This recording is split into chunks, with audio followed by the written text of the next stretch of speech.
Hello everyone. Today we'll be talking about the history taking of musculoskeletal system. What are the important questions to ask? But first we'll go through this document first.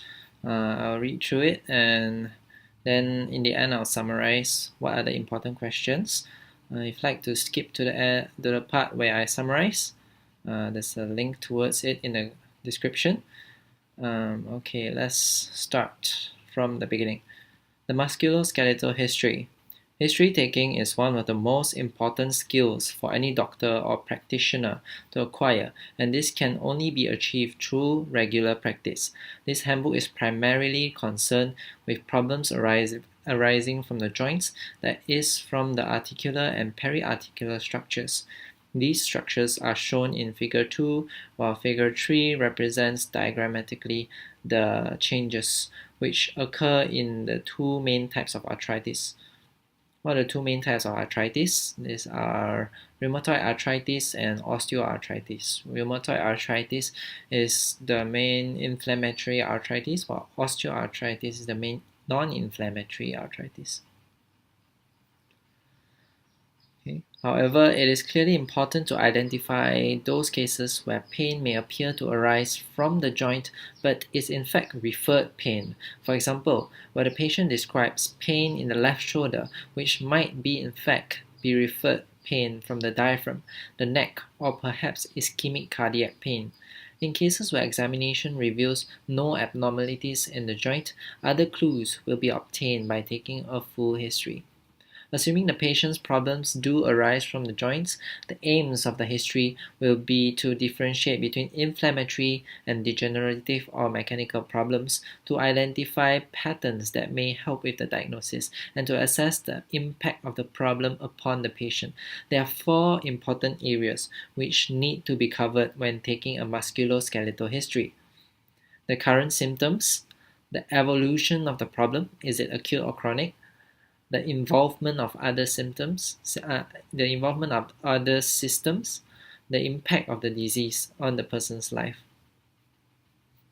So let's look at these four areas. The assessment of these four areas is discussed in the sections which follow. So first we're looking at the current symptoms. The current symptoms, the main symptoms of a musculoskeletal condition are pain, stiffness, and joint swelling, affecting one or more joints. Assessment of the patient's current symptoms may allow differentiation to be made between inflammatory and non-inflammatory conditions. Inflammatory joint conditions are frequently associated with prolonged early morning stiffness that eases with activity, whilst non-inflammatory conditions are associated with pain more than stiffness, and the symptoms are usually exacerbated by activity. That's an important point there. Inflammatory conditions, you get morning stiffness, and non-inflammatory conditions, you get pain when you walk too much or you climb up the stairs and down the stairs too much. Okay, let's look at the main symptoms: pain, stiffness, and joint swelling. First will be pain. As with all pain, it's important to record the site, character, radiation, and aggravating and relieving factors. So this is sort of like Socrates. S for site, O for onset is not here, C for character, R for radiation, A for associated symptoms is not here, T for timing is not here as well, E for exacerbating and relieving factors, which is the same as aggravating and relieving factors, and S stands for severity, which is not here. So we can just use Socrates. It will be even more complete than this. Patients may localize their pain accurately to the affected joint, this is a site, or they may feel it radiating from the joint or even into an adjacent joint. So this is radiation. In the shoulder, for example, pain from the acromioclavicular joint is usually felt in the joint, whereas pain from the glenohumeral joint or rotator cuff is usually felt in the upper arm. Pain from the knee may be felt in the knee, but can sometimes be felt in the hip or the ankle. Pain due to irritation or a nerve will be of a nerve will be felt in the distribution of the nerve, as in sciatica, for example. Sciatica, you have pain in the back radiating to one of the legs. The pain may localize to a structure near rather than in the joint. For example, the pain from tennis elbow will usually be felt on the outside of the elbow joint. The character of the pain. So now we're talking about character. Sometimes helpful. Pain due to pressure on nerves often has a combination of numbness and tingling associated with it. They might also describe the pain from a nerve as a shooting kind of pain. You can feel the pain shooting from the back down to the knee like an electric current. However, the character of musculoskeletal pain can be very variable and is not always helpful in making a diagnosis. Pain of a non-inflammatory origin is more directly related to use. The more you do, the worse it gets. This was mentioned before. Pain caused by inflammation is often present at rest as well as on use, and tends to vary from day to day and from week to week in an unpredictable fashion. It flares up and then it settles down. Severe bone pain is often unremitting and persists throughout the night, disturbing the patient's sleep. So we've done pain, now we move on to stiffness. The main symptoms, if you remember, pain, stiffness, and joint swelling. So secondly, stiffness. In general, inflammatory arthritis is associated with prolonged morning stiffness, which is generalized and may last for several hours. The duration of the morning stiffness is a rough guide to the activity of the inflammation. So the longer the morning stiffness, the more severe the inflammation. Commonly, patients with inflammatory disease will also describe worse stiffness in the evening as part of a diurnal variation.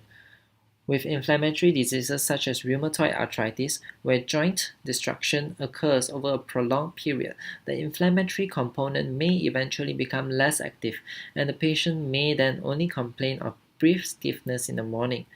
In contrast, osteoarthritis, OA, causes localized stiffness in the affected joint, which is short-lasting, less than 30 minutes, but recurs after periods of inactivity. So in inflammatory disease, it is more variable. Sometimes it will be very stiff and it lasts for very long, and then sometimes when the inflammation is not going on, it will only be brief stiffness, whereas in OA is more constant, but is constantly short lasting, which is usually less than 30 minutes. It is sometimes difficult for patients to distinguish between pain and stiffness, so your questions will need to be specific. It may help to remind the patient that stiffness means difficulty in moving the joint. Next, we'll go to joint swelling. So we've done pain, we've done stiffness, now we're doing joint swelling. A history of joint swelling, especially if it is intermittent, is normally a good indication of an inflammatory disease process. But there are exceptions. For example, nodal osteoarthritis causes bony, hard, and non-tender swelling in the proximal interphalangeal and distal interphalangeal joints of the finger. Swelling of the knee is also less suggestive of inflammatory disease, as this can also occur with trauma and in osteoarthritis. Ankle swelling is a common complaint, but this is more commonly due to edema than to swelling of the joint. Edema usually happens in heart failure, which has nothing to do with the joint. Pattern of joint involvement. So we are still under current symptoms, but beside the three main symptoms of joint problem, which are pain, stiffness, and joint swelling, you need to know the pattern of joint involvement. You can know this by asking for the site. When they tell you the site, you need to have all of this in your mind. So the pattern of joint involvement is very helpful in defining the type of arthritis, as different patterns are associated with different diseases.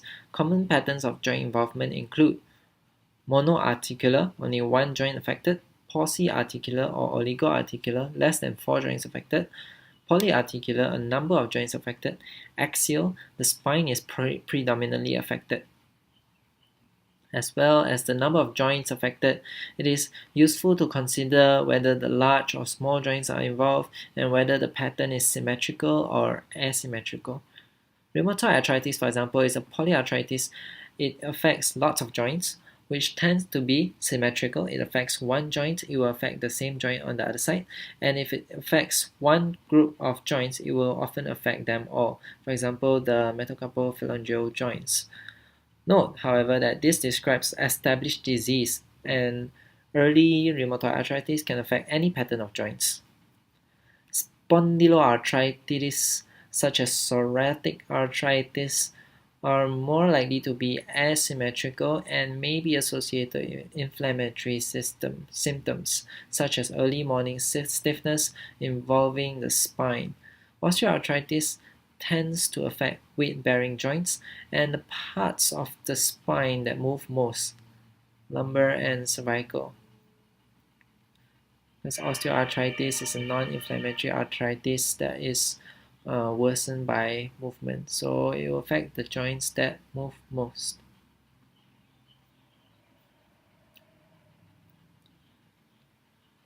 Now we have done the current symptoms. Now we're moving on to the evolution of the problem. Is it acute or chronic? So you need to listen to the patient's history to find out when did the symptoms start and how have they evolved. Was the onset sudden or gradual? Was the onset associated with a particular event, for example, trauma or infection? Which treatments has the condition responded to? The way in which symptoms evolve and respond to treatment can be an important guide in making a diagnosis. Gout, for example, is characterized by acute attacks. These often start in the middle of the night, become excruciatingly painful within a few hours, and respond well to non-steroidal anti-inflammatory drugs, NSAIDs. Musculoskeletal symptoms lasting more than 6 weeks are generally described as chronic.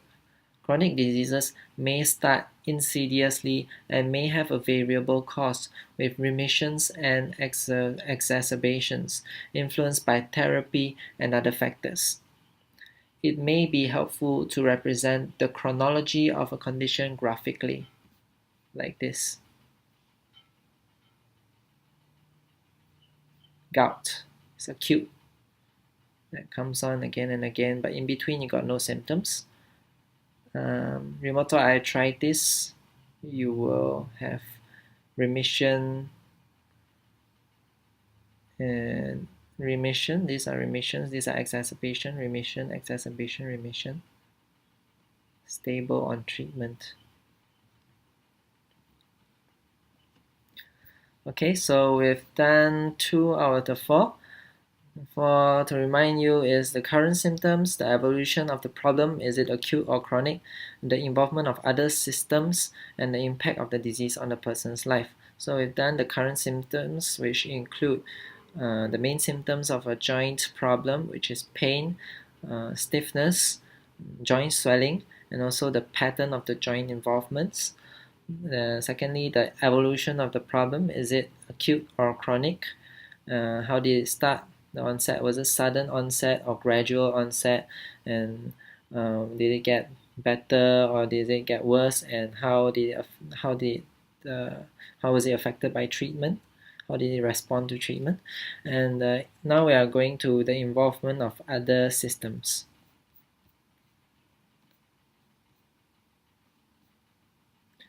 So involvement of other systems. Inflammatory arthropathies often involve other systems, including the skin, eyes, lungs, and kidneys.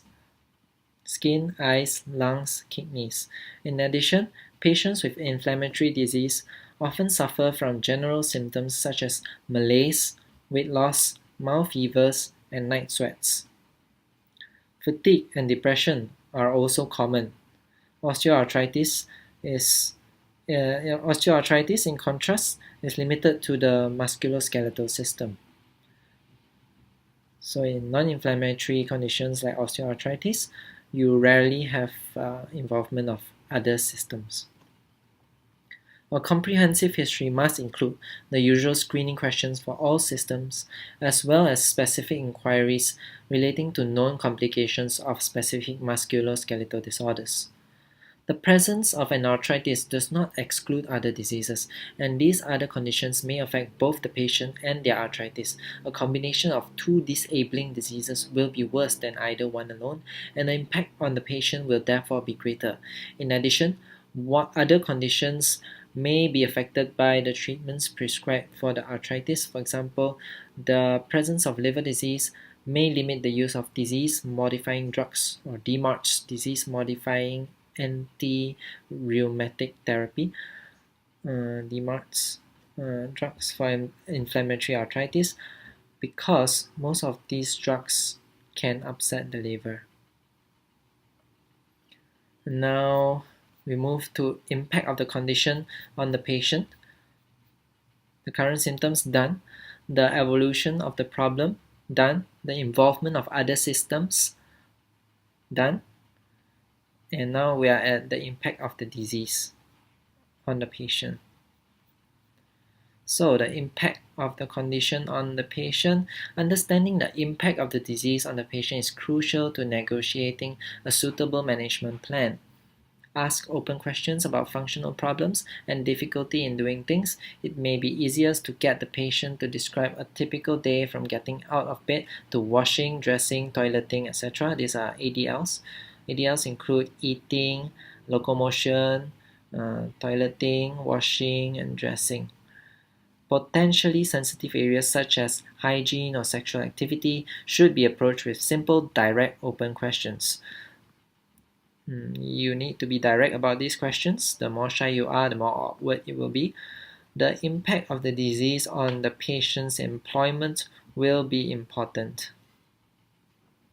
A patient's needs and aspirations are an important part of the equation and will influence their ability to adapt to the condition. Questions concerning the things a person would like to do but is currently unable to may pinpoint key problems. Later negotiations with the patient on balancing the risks and benefits of an intervention will be greatly affected by the patient's priorities for treatment. Medical students, doctors, and practitioners should have an awareness of the relationship between functional loss, limitation of activity, and restriction of participation.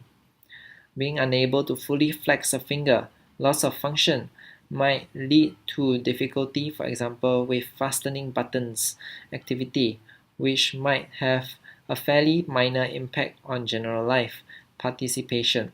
The same loss of function, however, might prevent a pianist from playing activity, which for a professional musician might have a significant impact on his or her way of life participation.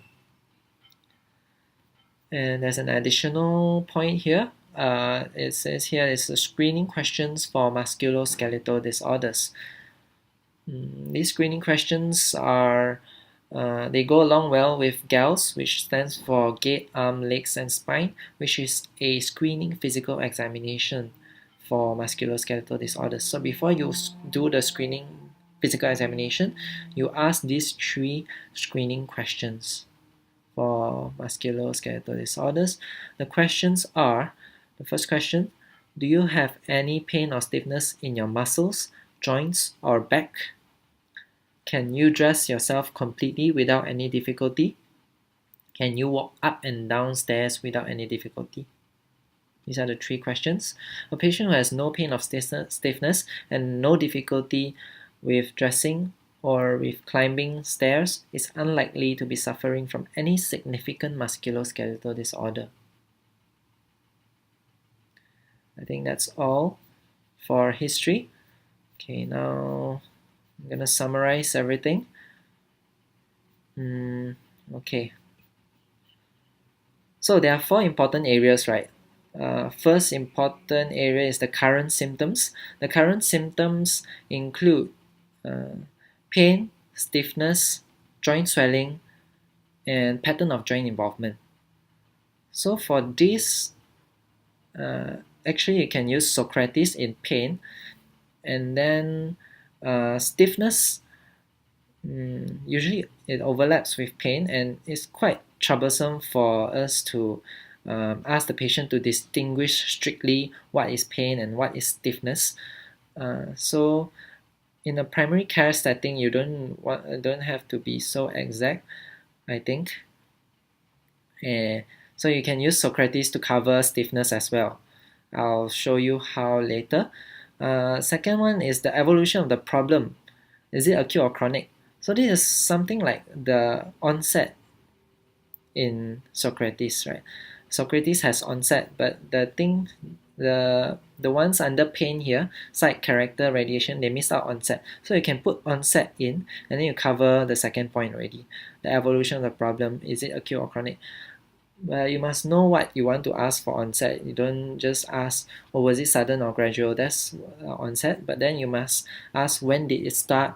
Does it get better or worse over time?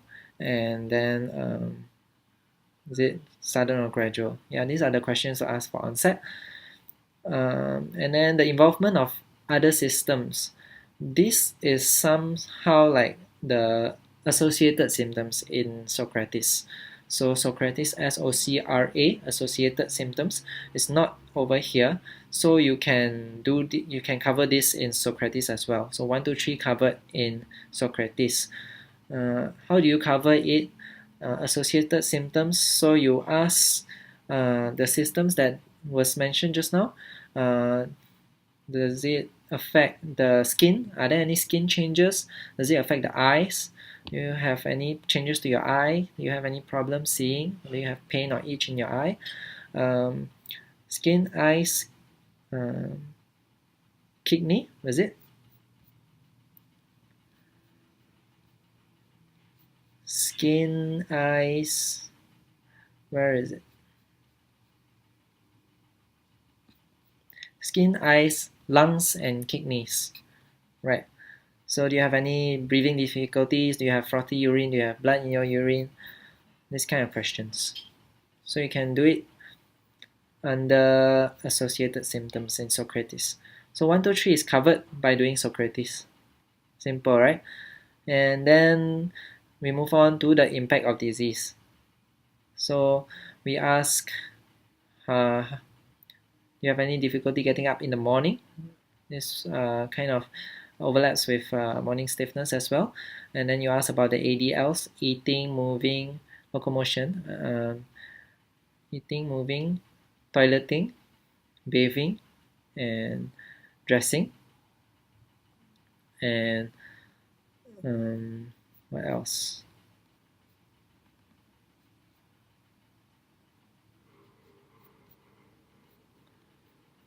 And I think hygiene overlaps with toileting. I'm not sure what are the differences here. So don't have to be redundant. Unless you know what's the difference, you can comment below. I'm not sure what's the difference. So you asked about how has it affected your sexual life as well, and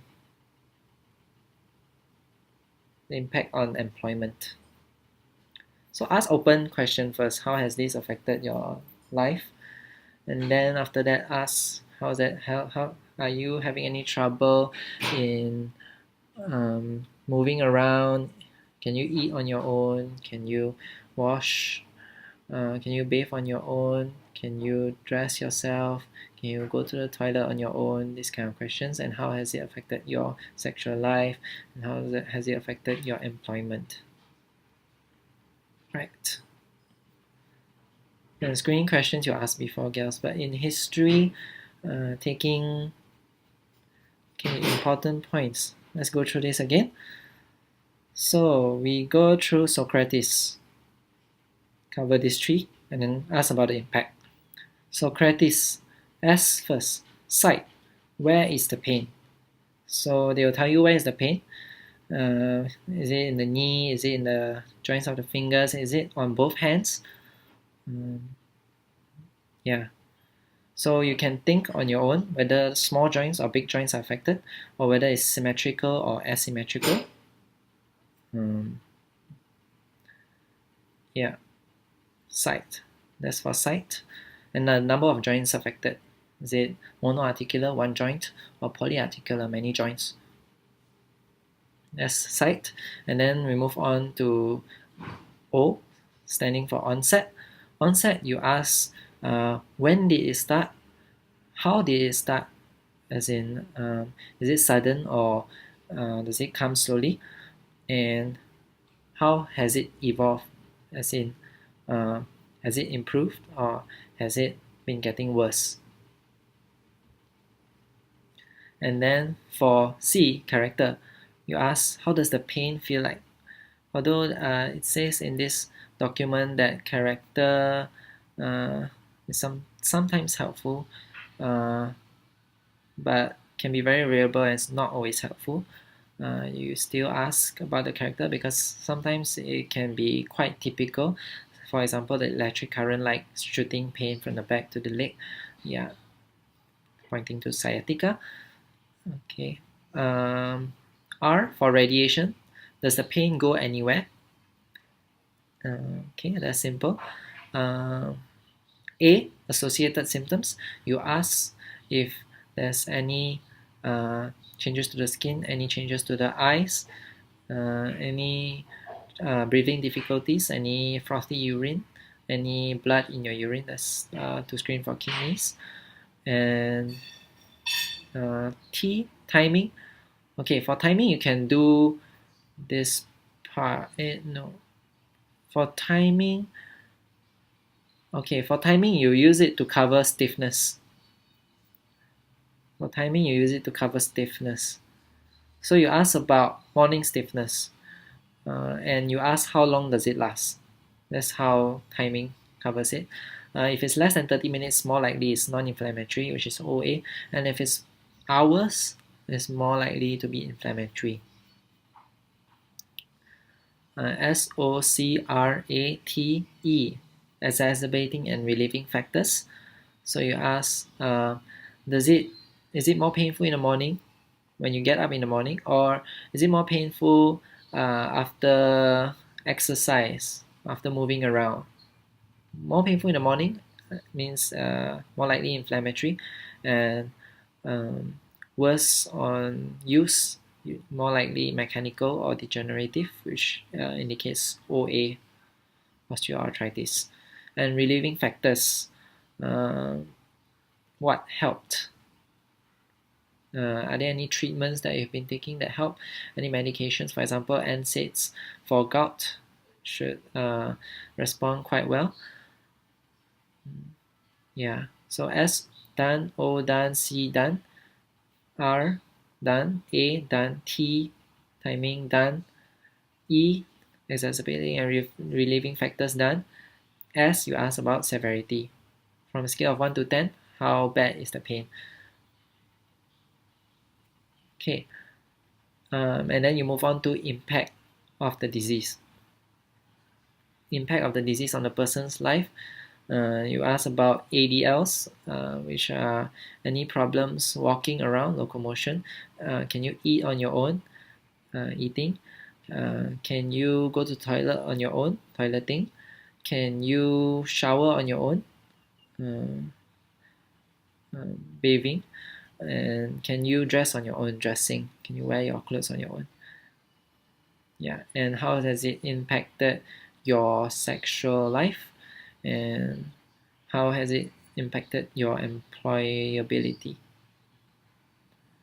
I think that's all for the history. So to summarize again, Socrates, to cover the top three, the current symptoms, the evolution of the problem, and the involvement of other systems, and then ask about the impact, how has it affected the patient. That's all. Thank you.